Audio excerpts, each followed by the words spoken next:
let's talk about umbilical cords. Should you delay cord clamping? Should you consider cord blood banking? People have a lot of questions, and I sat down with Dr. Nicole Rankins. She's an OB/GYN, and she has so much information to share on this. So that's what we're talking about today.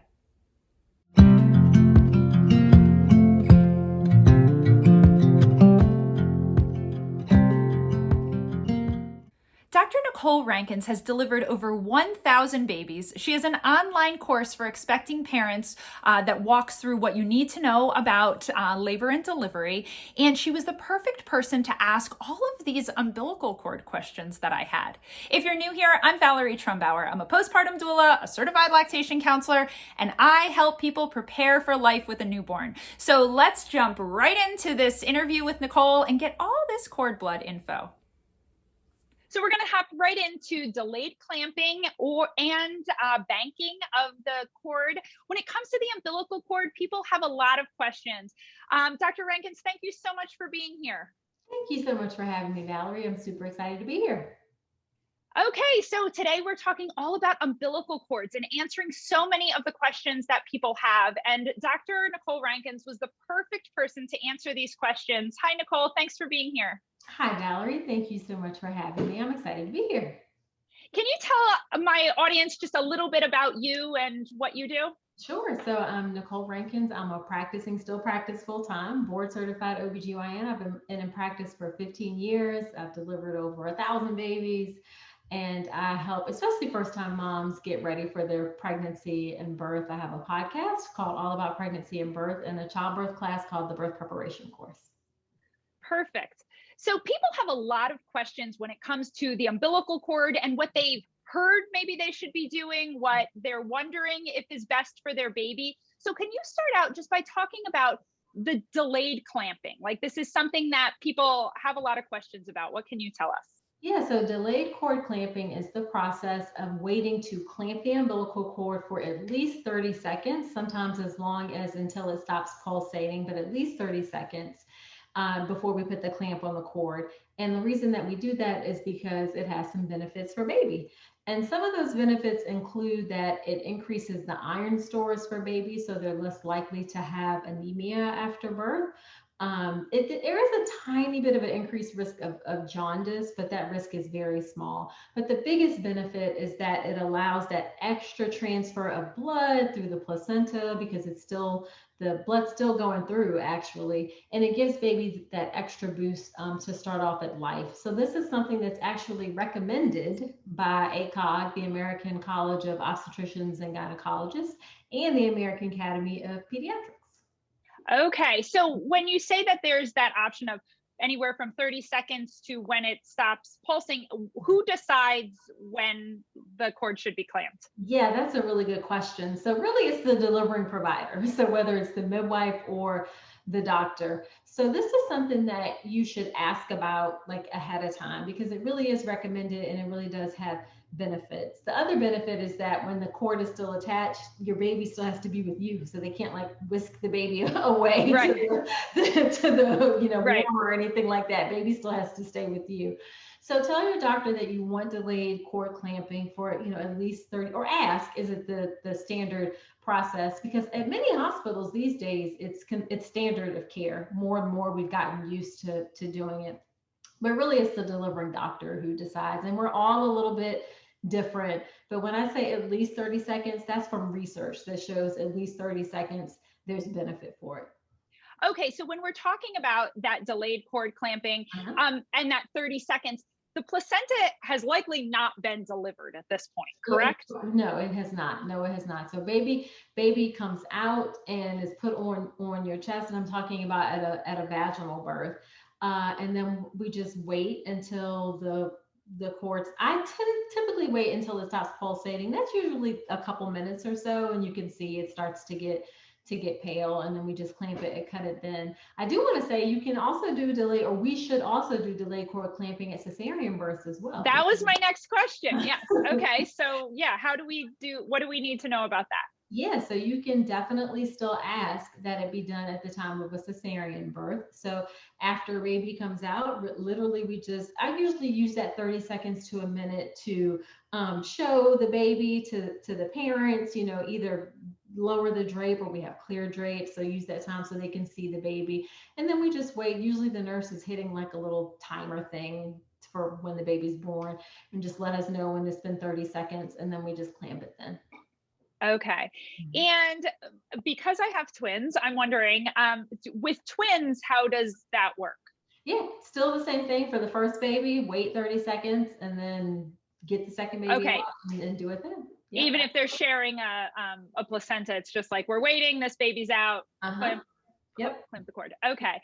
Okay. So assuming, I mean, you're saying that it's recommended, but Uh-huh. this is still something that if it's important to mom and dad, that's something that you want to definitely mention. Is that right? Like, Yeah. it's not common enough that it's It's happening. not. It's not. It's more common, but it's not common enough that everybody is doing it. And I will say that providers that have been in practice for longer are less likely to do it because it's not something that we were trained on. Like this is something that for me, when I was training, I didn't, we didn't do this routinely. It's something that I've picked up in the past few years. So newer doctors know it. They do it more frequently.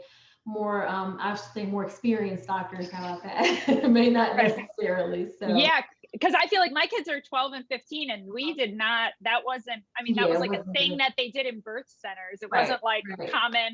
Yeah. commonplace at that point. Is there anyone who's not a good candidate for that? No, really, there's not. An important category of folks who sometimes people worry about is preterm babies. And actually, it benefits preterm babies as well. So we really should do it for every baby that's born and is vigorous at birth. We should delay clamping the cord for at least 30 seconds. And so if the baby needs like immediate attention for some reason, like if the baby has an issue that we know they need to get to the NICU as soon as the NICU doctors as soon as possible, then that's when we do it. But there's very few circumstances where we can't do delayed cord clamping. Okay, so it seems like it's a good idea and Uh-huh. it's being recommended. Yep. Okay, so then if we turn to the other side, which I Uh-huh. think I could be wrong, but used to be more popular.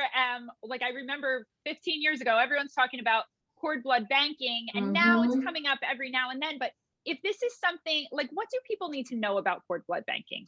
Yeah, so umbilical cord blood banking is when you save the umbilical cord blood. And the reason that umbilical cord blood is so valuable potentially is that it contains something called stem cells. And stem cells are these unique cells in our bodies that can essentially turn into any types of cells, and they have healing properties in certain circumstances, and some particular like of blood disorders or blood cancers in particular. So they have this ability to potentially be helpful.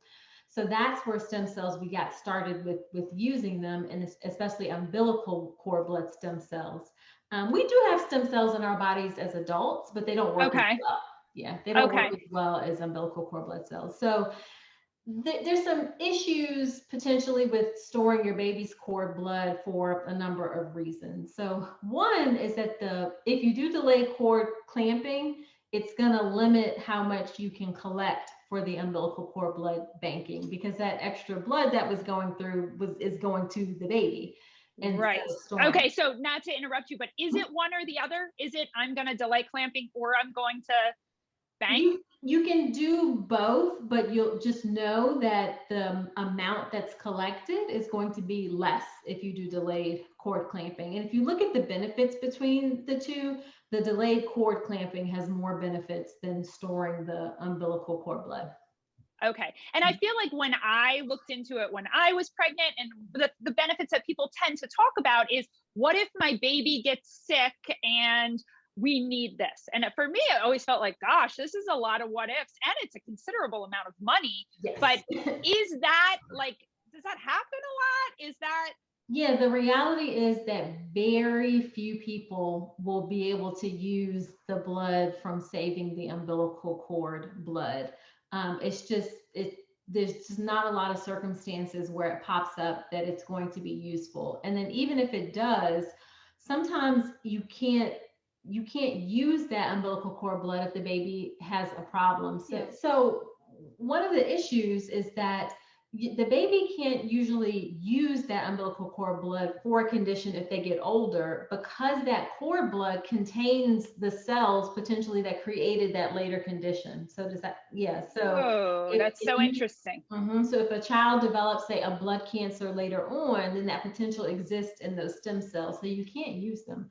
And also the volume is not enough. You have to combine it with other stem cell, with other people's in order to make enough. So typically I say if you want to do umbilical cord blood banking, that's fine. If it's something that you're interested in, if you have rare genetic conditions in your family, then it may be useful.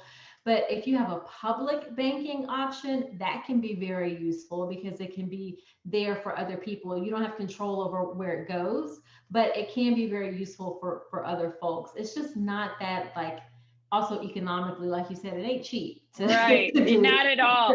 So it. for the public banking, then is there no cost for you? Because you're like, here, I'm essentially like donating sort of like an organ kind of. Correct. Yeah, there's no cost for you. Yeah. Okay. And then that helps people if they're able to. Mhm. Okay. Well, that answers so many of the questions. So it sounds like that recommendation of delayed cord clamping is a great one and something that people should talk to their providers about if Absolutely. it's of interest to them. So when it comes to umbilical cords, do you feel like there's anything else we need to know? Yes. How Oh, good. about, Okay. yes, one more thing. When the cord is wrapped around a baby's neck, something called a Nuchal cord. That is something that sometimes we see on ultrasound. That is something that is very common at birth. But try not to get too worked up about it. I know it sounds crazy, like, oh my God, the cord is wrapped around the baby's neck. But 99% of the time, it does not prove to be a problem. So you mean when somebody hears that in an ultrasound or They something and hear, it's like, yeah, and They they hear it lose in it. an ultrasound. Yes, they hear it in an ultrasound, or even after the baby's born. So even if the baby is okay, they still worry that there was a problem because the cord was wrapped around the baby's neck. And it's like, no, it's okay. This happens. It's very common. There's no reason to be worrying. Okay, so much good umbilical cord information. Thank you Yeah. so much. And I'll link your course and your Instagram below. Okay, sounds good. Thanks, Thank Valerie. you.